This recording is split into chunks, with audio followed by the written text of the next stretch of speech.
প্রিয় দেশবাসী, সবাইকে বাংলা নববর্ষ 1432-এর শুভেচ্ছা জানাচ্ছি।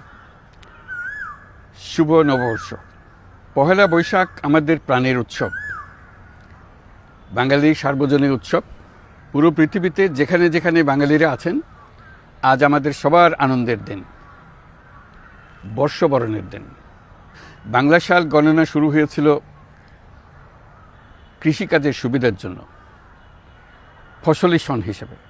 এখনও এদেশের কৃষকরা বাংলা তারিখের হিসেবেই বীজ বোনেন, ফসল তোলেন। বাংলা নববর্ষের এক অবিচ্ছেদ্য অংশ হালখাতা।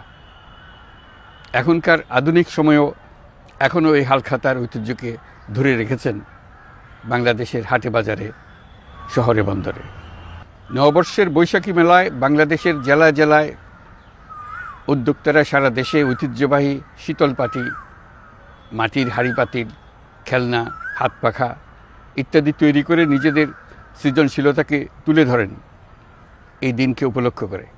বাংলাদেশের সংস্কৃতি ও ঐতিহ্য রক্ষায় এবং একে এগিয়ে নিয়ে যেতে আমাদের সবাইকে সক্রিয় ভূমিকা রাখার জন্য অনুরোধ জানাচ্ছি। আমাদের এইসব ঐতিহ্য যেন আমাদের নিজেদের মধ্যে সীমাবদ্ধ না থাকে, আমাদের সংস্কৃতি যেন আমরা ছড়িয়ে দিতে পারি বিশ্বের দরবারে। বছরের এই দিনটিতেই আমরা সুযোগ পাই আমাদের সুদীর্ঘ ঐতিহ্যকে নতুনভাবে নতুন প্রজন্মের কাছে উৎসবমুখর পরিবেশে তুলে ধরতে এবং পৃথিবীর সামনে তুলে ধরতে। পাহাড় ও সমতলের বিভিন্ন জাতিগোষ্ঠীও চৈত্র সংক্রান্তি ও নববর্ষে এবার বড় পরিসরে উৎসব উদযাপন করছে। পহেলা বৈশাখ সম্প্রীতির দিন, মহামিলনের দিন, আজ সবাইকে আপন করে নেওয়ার দিন। এবারের নববর্ষ নতুন বাংলাদেশের প্রথম নববর্ষ। আসুন আমরা বিগত বছরগুলোর গ্লানি, দুঃখ, বেদনা, অসুন্দর ও অশুভকে ভুলে গিয়ে নতুন প্রত্যয়ে, নতুন উদ্যমে সামনের দিকে এগিয়ে চলুন নতুন বাংলাদেশ গড়ে তুলি। 24-এর গণ অভ্যুত্থান আমাদের সামনে বৈষম্যহীন বাংলাদেশ গড়ে তোলার সুযোগ এনে দিয়েছে।